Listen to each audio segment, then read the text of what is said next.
That didn't go, did it? Well, you wasn't stealing back then, was you? No, just nosy. All right, we're rolling. Okay, All right, ask the question and I'll answer. all righty. My name is Kim Hobbs, and this is September the 8th, 2007. Sir, what is your full name?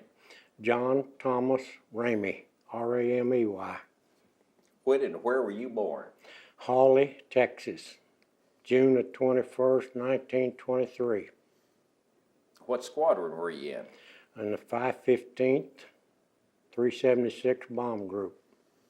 How was life like in the United States during the Great Depression It was in Holly, Texas? tough. I was born or raised right in the middle of it, and it wasn't easy. Do you think the hardships of the Depression strengthened you for the war? I'm sure it did. What were you doing when you heard Pearl Harbor was attacked? Well, I was in the Coast Artillery, and I transferred to the Air Force, and I got to Keesler Field on November the 27th, and December the 7th, bomb harbor, they bombed Pearl Harbor, and that's when I knew about it. I was at Keesler Field, Now, Keesler Field was in which Mississippi, Biloxi, Mississippi.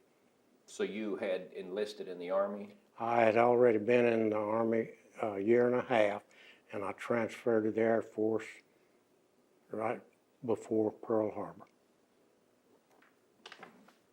So you had enlisted there from your hometown of Texas? Yes, I enlisted in San Angelo, Texas, and they sent me to Fort Sam to be sworn in San Antonio, and then from there they sent me to Galveston, Texas at Fort Crockett. What was boot camp like back then? It was March. What different levels of training did they give you?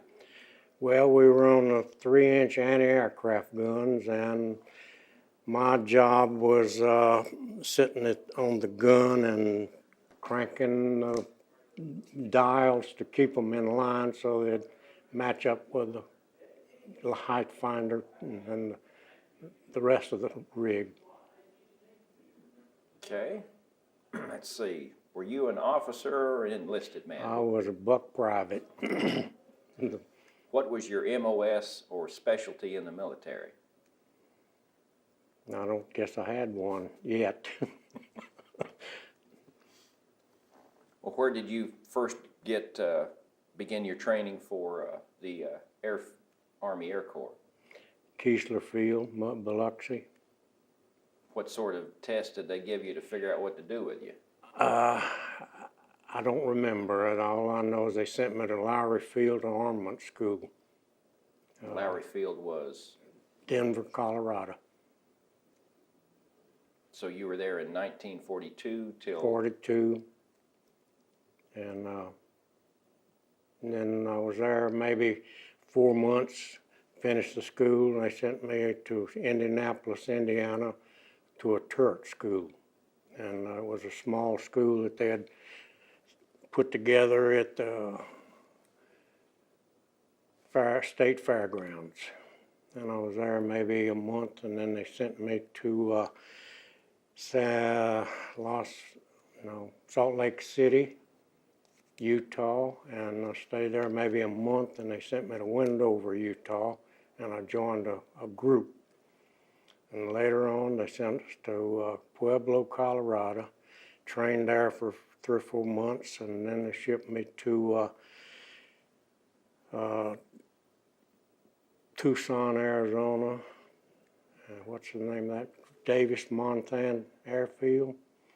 And I was there maybe 3 weeks, and they sent me to Alamogordo to join the combat crew, which I joined Lieutenant Fields' crew in Alamogordo, and then made up a crew, 10 men. Your station on the plane was? I was a tunnel gunner to start. Did you ever were you just on B-24s? right. Did you ever cross the line and get to serve in a B-17? No, was in B-26s later in the war. Did you have a preference of which one that you would crawl inside? Was there a difference in your station of a B-26? Well, I was a tail gunner on the 24 and later, and then I was a Toggler navigator on the B-26, which is after the nose. And the B-26 would fly higher, faster, but the B-24 would fly higher. So it was kind of a toss-up to which one you liked. B-24s, you'd go in about 20,000 feet. B-26s, you'd go in about 12,000 feet. So there's quite a bit of difference. Well, if you had it to do over again, did you have a preference of which one to fly in, or you just crawled on wherever they told you? I don't think it'd make no difference. I don't think it would. What bothered you more, the German fighter craft or the flak? Well, in 1943, there's both pretty prevalent. You'd get fighters, they'd catch you going in and sit outside till you got out of the flak, then they'd catch you again. So I guess the fighters was the worst to fear. What was your first combat mission like? And what was that target? Well, that was April 4th. Well, I made 3 missions before April 4th, but we turned back. And I was with a nuke. When I got overseas, they sent the younger people over to fly with the older people.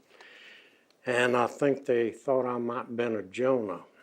So April 4th, we made the target. We got credit for the mission. What was your, well, I guess you were happy that you got there and back. Yes, I was tunnel gunner on that crew. And later on, you want me to go ahead? Sure. Okay, later on, I was assigned to Tim Holt's crew as a tail gunner. His tail gunner had caused some problems, and so they took him away to the stockade for some reason, and they put me on his crew as a tail gunner. And I stayed for a while, and I asked him, I said, well, can I just stay on? He said, okay. So I was his tail gunner the rest of the war, the rest of my tour. You came over with your first pilot being Fields. My first pilot was Lieutenant Wayne Fields. And on July the 8th, we were flying over Catania, and Lieutenant Fields was on our right wing, and I looked out and I saw the plane on fire. And so it came around behind me and fell below us, and then all of a sudden it blew up and just pieces all over the sky, fire all over the sky. And I didn't see any parachutes, but some others did, and they said they saw parachutes.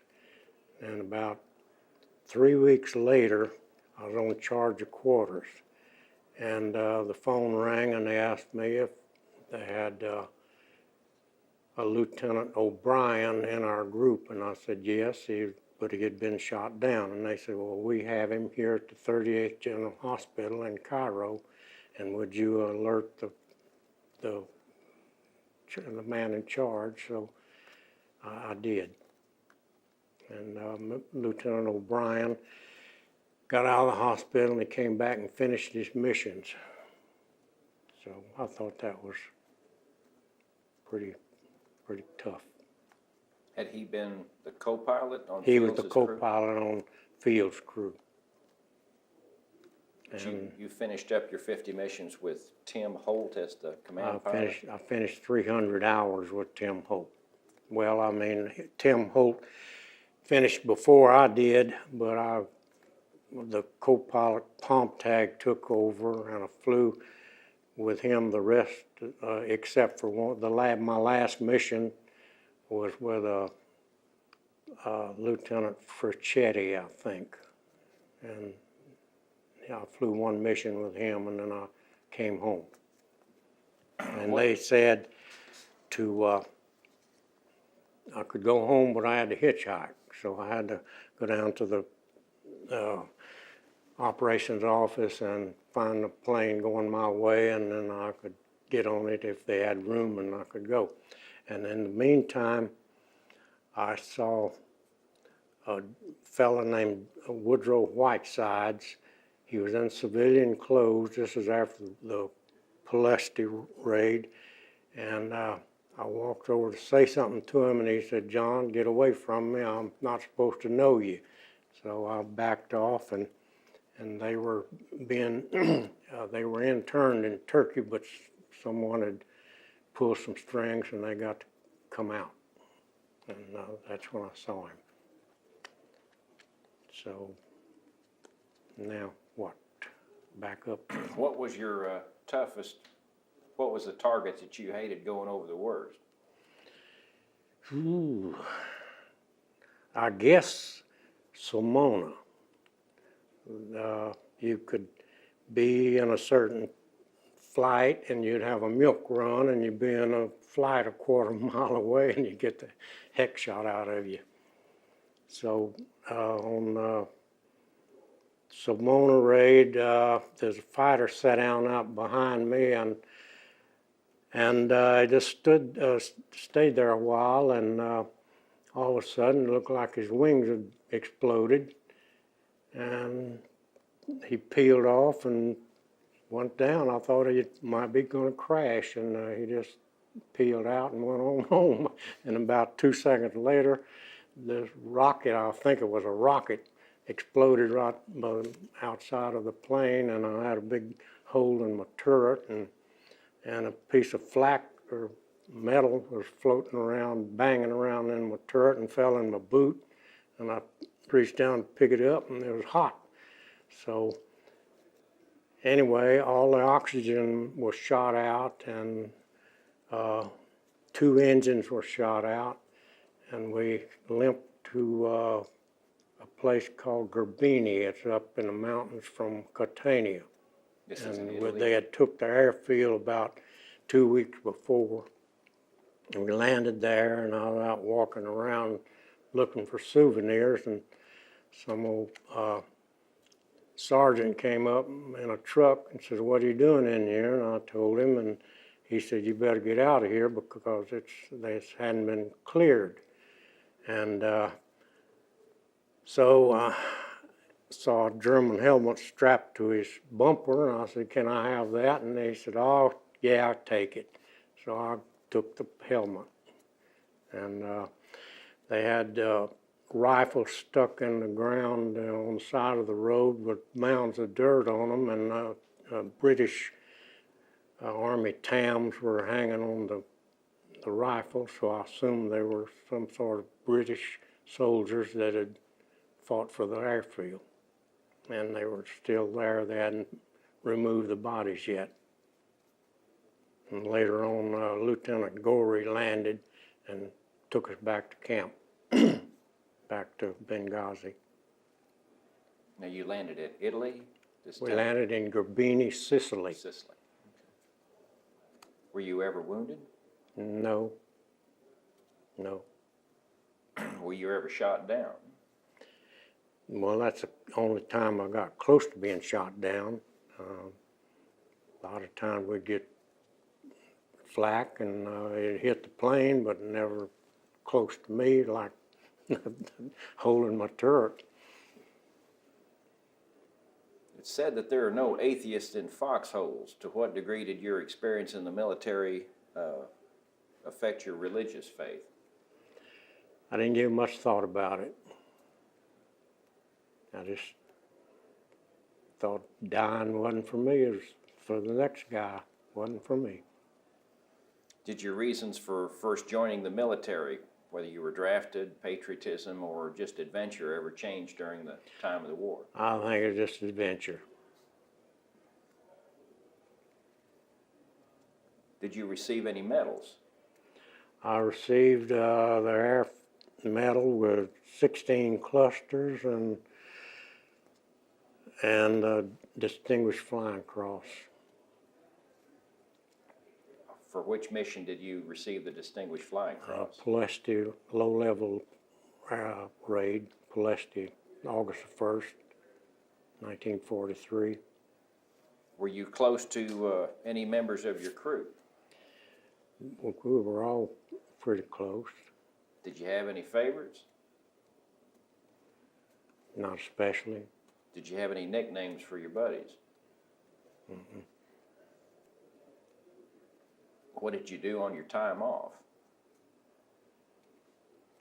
Oh, our tent had pitched together and bought a motorcycle, and one of us would always be on it, and a couple of us would always be on it going to Benghazi or somewhere else. So that's a lot of the way we while away our time. Do you remember anything about your commanding officers of the squadron or of the group? Oh, I remember Captain Parker. He was the executive officer, and my 3 years is up when I was over there, and I went to him and I said, "Captain, my enlistment's up. How you going to send me home?" He said, "TS." We got you. He's a good joker. And my pilot was close. Did you remain in touch with any of your crew members when the war was over? Not for 40 years. And my wife had bought me a subscription to the American Legion magazine, and I was thumbing through it and saw one group having a reunion, and I called and made arrangements, and I went. My first one was with the 387 bomb group in Dublin, Ohio, and that was 1982. And then about 6 months later, I saw our 376 group was going to have a reunion in Dayton, Ohio. So I called and got in touch with my pilot. He was in charge of it, Tim Holt, and I went to that reunion and got reacquainted with some of my crew. What was discipline or regulations like in North Africa or Italy? Oh, I'd say they were loose. I don't remember saluting, and the only thing that you couldn't do is wear civilian clothes. There's one kid that put on a civilian shirt, and Major Lavin told him, "Don't wear it anymore." And a couple of days later, he had it on again, and Major Lavin was walking along with 2 or 3 officers, and when he saw him, he broke ranks and told him in no certain terms, "You better not put that on again." And the fellow was named Williams, and a few missions later, there's an anti-88 shell came through the plane and clipped his head off and went on out through the top. So he was killed. And Never did find out who got that shirt? nope.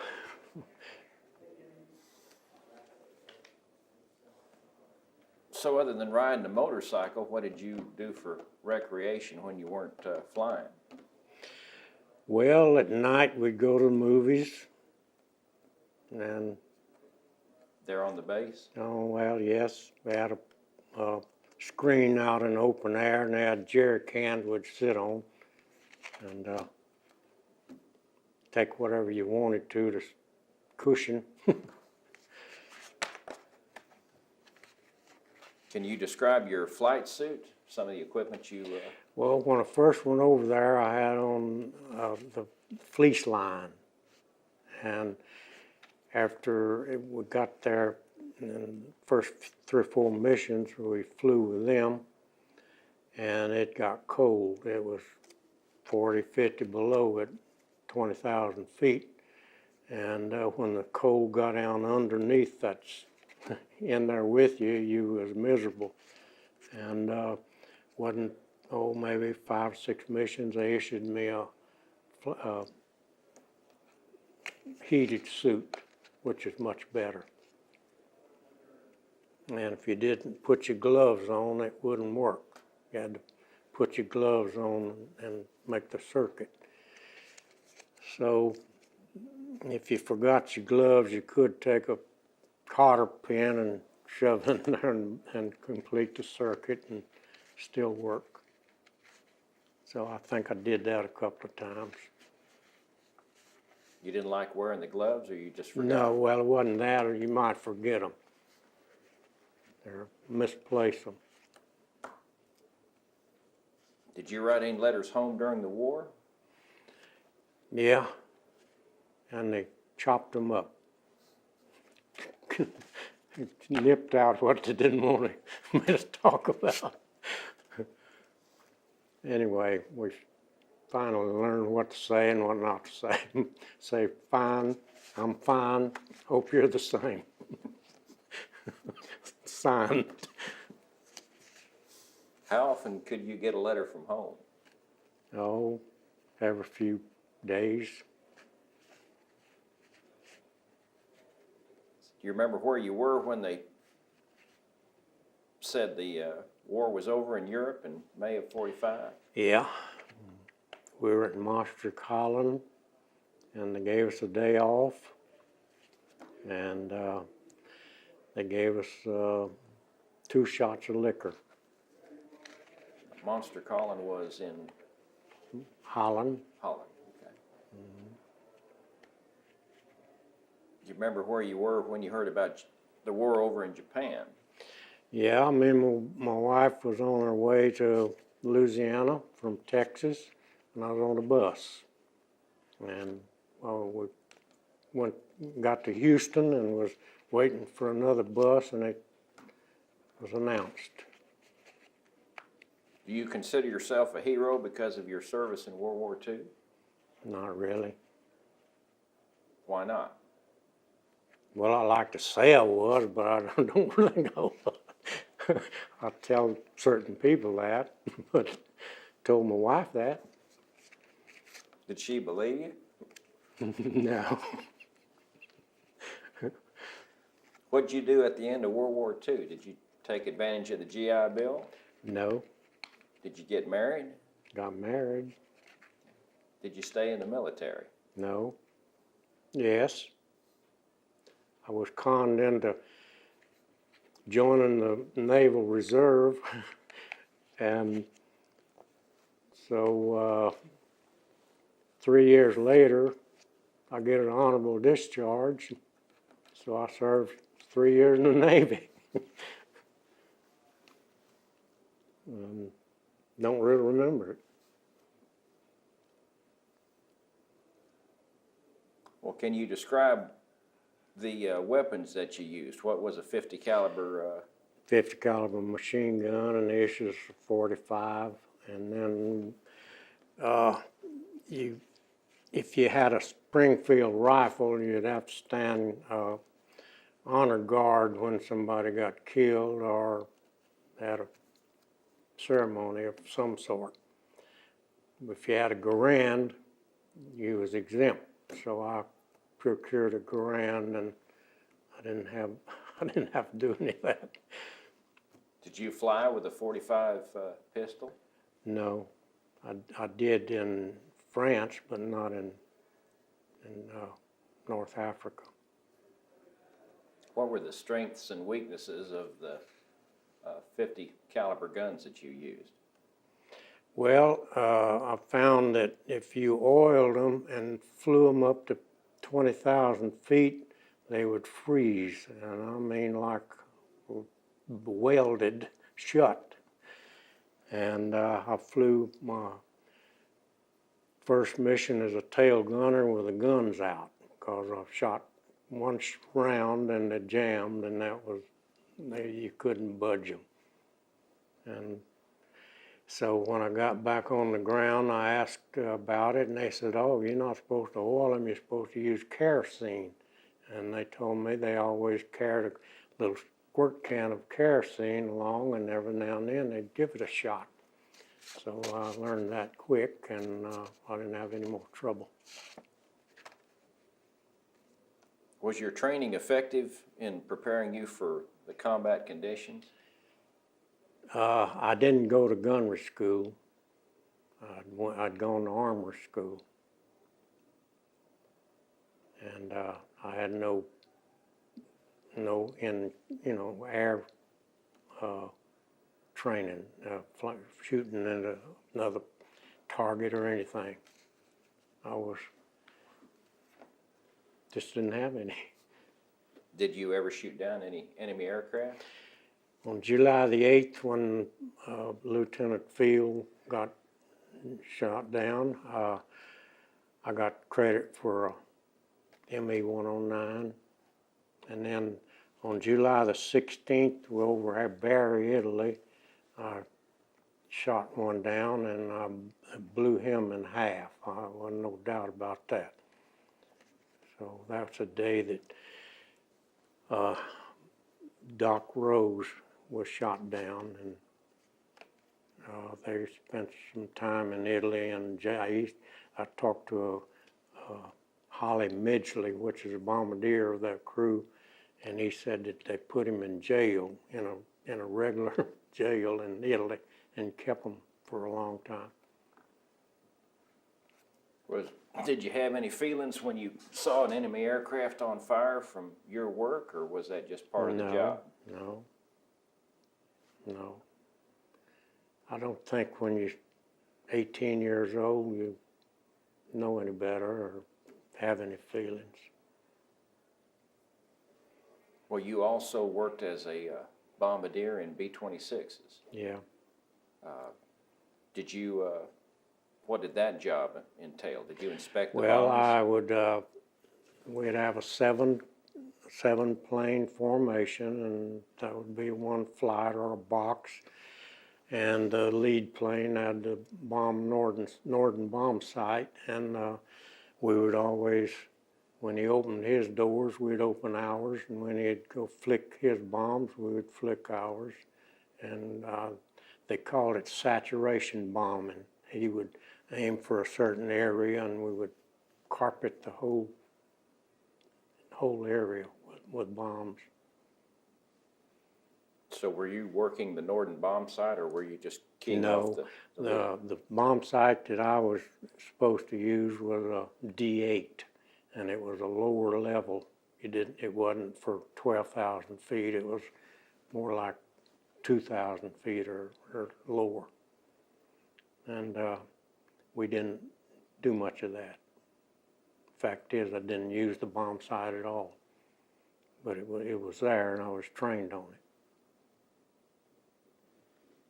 Well, the tidal wave was one of the more famous missions of the 376. Mm-hmm. Were you on that mission? Yes. Who was your pilot on that? Tim Holt. We were flying along and almost to Corfu, and I looked up, and there's a plane was having trouble. I saw him kind of moved over towards the other plane. The other plane moved out of his way, and he just turned over and went straight into the drink, came right by my turret, and later found out it was Flavel. And so I reported it to Tim Holt, and so about 30 minutes later, all four of our engines caught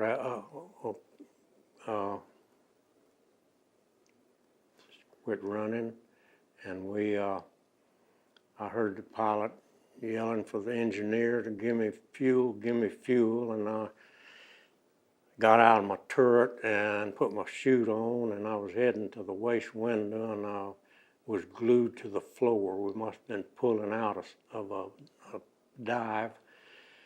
And when I got to the window, the engineer came out of the bomb bay, and he was digging in a bag, and I saw his parachute harness hanging on a gun, so I handed it to him, and he threw it aside and kept digging, and I leaned down and says, "What are you looking for?" And he says, "I'm on Mae West." And he never did find it. He had left it back in his tent, so he flew the whole mission without a Mae West. And by that time, the engine had caught, and I forgot about bailing out. So we went on and made the mission.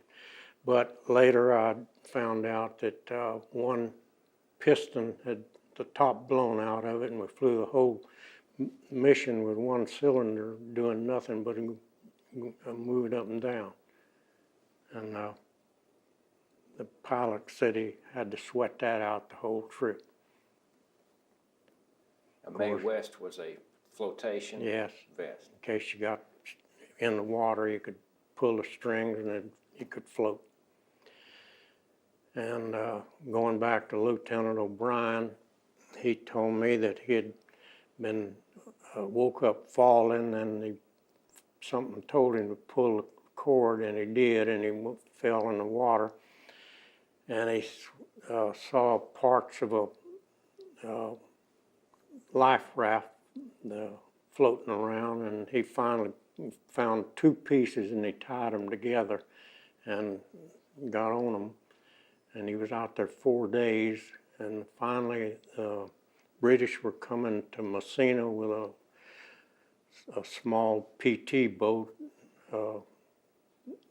to have a torpedo run into Messina Harbor, and they rendezvoused exactly where he was, and they picked him up and went on into Messina Harbor. He said he thought he was saved, and he had to go back into the battle zone. And then the engine quit running on the boat, and they was out there all night trying to get it running. They finally got it running, and the Germans and the Italians were out there looking for him, and they finally got out and brought him back to Cairo. So he had quite a ordeal. And the irony was, he went back and finished his missions. So that's a hero. Now you, Don't ask me if I'd have done it, I ain't gonna tell you. but you had 300 combat hours and credit for I got 300 credit, which was 302 or 3, and credit for 50 missions. Well, I don't know about the fish missions. I counted up the turnbacks and all such as that, which I might have gotten credit for some of them. And I counted 98, but I'm sure I got quite a record without the turnbacks. Well, with the benefit of hindsight, with 98 missions to your credit, is there anything you'd have done different? No. Yeah.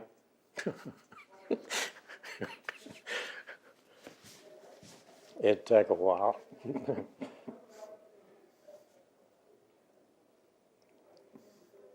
I guess not now.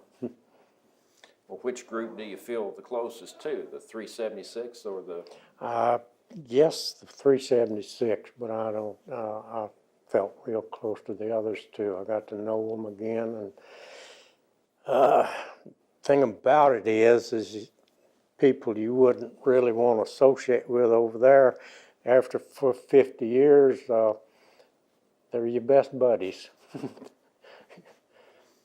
So I guess you know what it means to be young and got your own favorite people. Okay. So if you had 2 cents that you wanted to pass along to these young people today, how much time did you spend overseas? Well, I spent from March to say October in 43, and then I spent from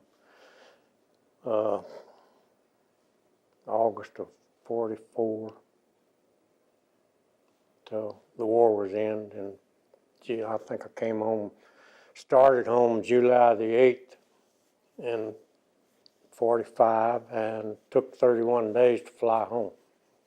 So flew through Scotland and Iceland, got weathered in Iceland, spent, maybe a couple of weeks there. And landed in Boston, put on a troop train, sent to Fort Sam, back where I inducted and mustered out on August 11th. Do you remember any USO shows? Was there any? Yeah, we had a Entertainment that Jack you- Benny show, and I guess that's about the only one I remember that came through North Africa. And on one mission, might have been Palestia, I don't know, we landed, and there were 2 or 3 movie stars came out and took pictures with our crew, but I was somewhere, I was late getting out of the plane or something, so I wasn't in it. Had my engineer and assistant engineer, and I think the pilot and co-pilot was in it, but I didn't get in it. I was there, but not in it. Did you ever make it to the Isle of Capri? I've heard some people talk about that. No, was an we RR. went to Tel Aviv, and it was a modern city, and it had about anything you wanted, booze or food or what have you. So spent a few days in Tel Aviv, and when time to go, I was decided I'd go home, go back to the hotel and go to bed and get up, leave the next morning. And when I got to the hotel, they was having a block party out on the street, and somebody bent my arm, and I stayed for a few hours. And next day, we took off and flew to Cairo and landed, and the rest of them went to eat, and I didn't care to eat, didn't feel like eating, so I stayed with the plane, and they came back, and we all got aboard, and there's so many, you had to walk into the bomb bay because they couldn't take off with all the people in the rear, it was fall down, and I was all the way forward in the bomb bay, and so they got up in the air, and everybody started going in the back, and I was standing there and waiting my turn, and all of a sudden, I heard a lot of giggling and carrying on up in the cockpit because they had some nurses up there, and I can just visualize one of them say, "What's that button for?" And they must have pushed it, and the bomb bay doors flew open, and I am standing there. My nerves was already shattered, and when I saw the ground down there about 200 feet, it kind of finished it off. I grabbed the bomb racks, and I was so afraid to turn them loose. I didn't want to trust them to not open that doors anymore. So that was an experience. Okay. Was there any one person in your group that you admired most? One certain pilot or squadron commander? Or? Well, I always, you think your pilot's you think he's the best. I guess he better. And I don't know, in France, and if you want to get into that, I went on a ship, the Ile-de-France, to left Brooklyn, and they shipped us to England. We landed in Scotland, and so on the boat you could have a bed for 8 hours, and then you got up and let somebody else have it, and you had to wander around and do something for 8 the other time, and every time come your turn, you could go to bed. And that went on for 8 days. So anyhow, we got to Scotland, and then they put us on a train and sent us down to Stone, England. And so from there, they flew us to Châteaudun, France, and that's where we met the group. And so they was moving up from Châteaudun to a place called Saint-Quentin, and I was on a truck with a water tank on the back, and we were going along a road. It was raining and mist and rain and real sloppy, mud all over the road, and we pulled off the side of the road to let a tank battalion come through. And we were far enough off the road for them to get by, but here one of them come over the rise, and he was really hauling it, and then he tried to slow down, and they started going this way and that, and finally he came on down and hit our tank, a water tank, and knocked it out into the street, out into the road, and knocked the back end of vice versa, knocked the truck down into the road and the water tank up the hill. And I got a hold of the seat and held on for dear life. And when it was all over, that gun barrel was about 12 or 18 inches from my head. If it kept coming, I wouldn't be here. So that was another experience. And so they had a lieutenant and this tank commander got out, and they were kind of assessing the damages, and here come a high-ranking officer. It could have been Patton for all I know. I didn't know who he was at that time. He said, "Get this damn stuff off of the road and let my tanks by. I got a war to fight." And that was the end of the conversation, and the lieutenant got aboard, and we moved that truck on back up and let his tank by. So, and then on February, let's see,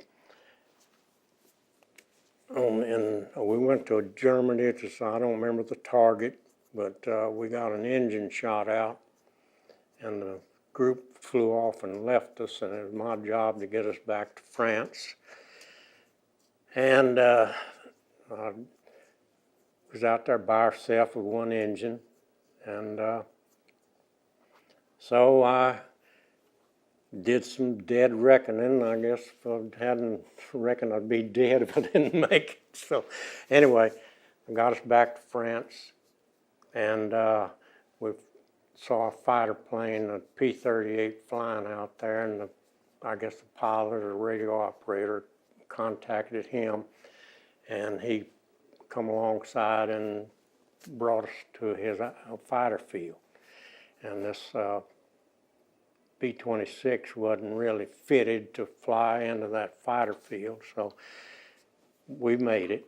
And when I saw this truck down there with this big white star in the middle of the hood, I said a little prayer. Said, we know who that is. And we landed, and they sent us back home by truck. And I read in an article later in life that some crew chief and a pilot went to get that plane, and they had to stop and scratch their head, see how they're going to get it out of there, to take off in the short runway. But anyway, they got it and brought it back. And that was an experience. In February the 14th, 1945, we flew a mission in the morning and it was kind of late, about the last ones coming down. And when we taxied up and stopped, two officers rolled up in a Jeep, told the pilot, I want you to bomb toggler. We got to take him to briefing. Y'all got another mission. So they said, told me your food will be brought on board, and the pilot and the rest of them going to chow. So I went to they drove me over to the briefing, and about the time I got there, it was breaking up, so I took all the coordinates off from some other toggler, got all the information, and I heard him say that the target is Ingers, Germany, and they led me to believe it was just a little small town and nothing to worry about. So they brought my food on board and we took off, and I was eating it, and I ate it, and pilot says, okay, Ramey, we'll get up front. We're about to come to the first IP. So I got up front. So I got to looking at the map, and I said, well, I wonder where Ingers is. So we was flying along, and I saw this big city out there. And I said, man, I'm glad we ain't going there. So I struck my lines on the map, and Ingers was, Koblenz, Germany was on one side of the Rhine, and Ingers was on the other end of that bridge across the Rhine. And I was wondering if they didn't think they'd have 88 guns on both sides of that river. Anyway, it was as clear as a bell that day. You could see for 100 miles. And so when we got into the area, that flak started coming up, and it started busting everywhere around us. And I said, oh, I got to take my mind off of this. And I started watching the other plane.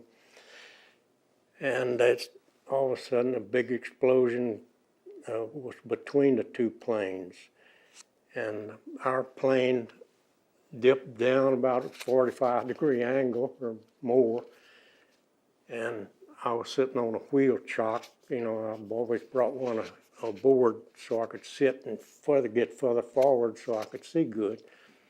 Well, I got rolled off of that, and about a little while they leveled back off, and I looked out and no plane, no drop plane.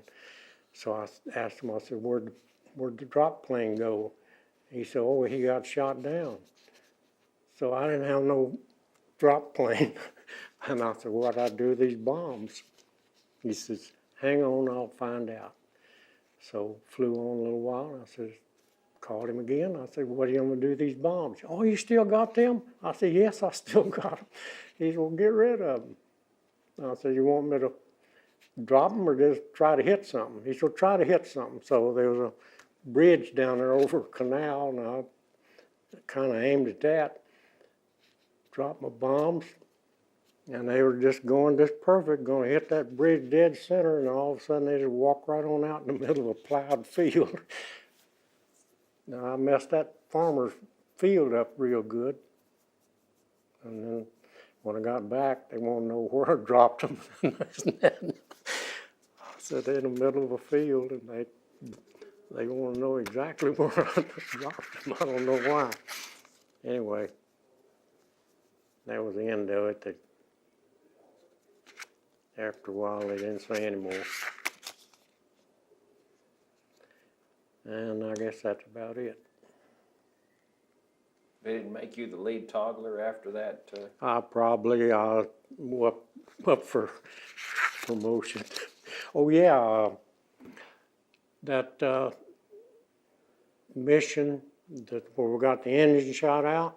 Yes. The pilot, when I got on the ground, he said, "Ramey, you did a good job." And then he said, "I'm gonna put you in for an extra strike." So anyway, about a month later, I got promoted. And what everybody else is getting mustered out and demoted, I got a promotion. So So what was your rank when you, I was staff sergeant, and then they made me tech sergeant. And the pilot got DFC, but I'd already have the DFC, and it paid $3 a month, and the stripe paid $14, so I figured that was a better deal.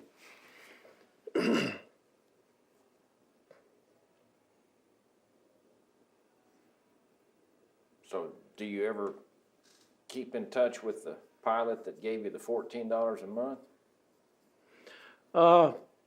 He lives in Florida. I saw him at one reunion, but he lived in Jackson, and I kept track of him there. But he moved to Florida, and I hadn't had any contact with him since. Well, if you was gonna sum up your experience of World War II to some little high schooler that's popping this DVD on the TV, what 2 cents would you like to pass along?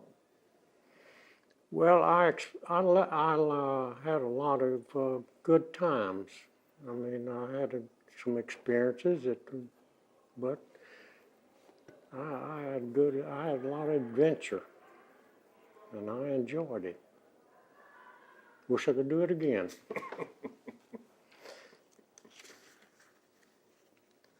Well, we thank you for your service. But the only only thing that I was mad about is anybody that spent 90 days in the service.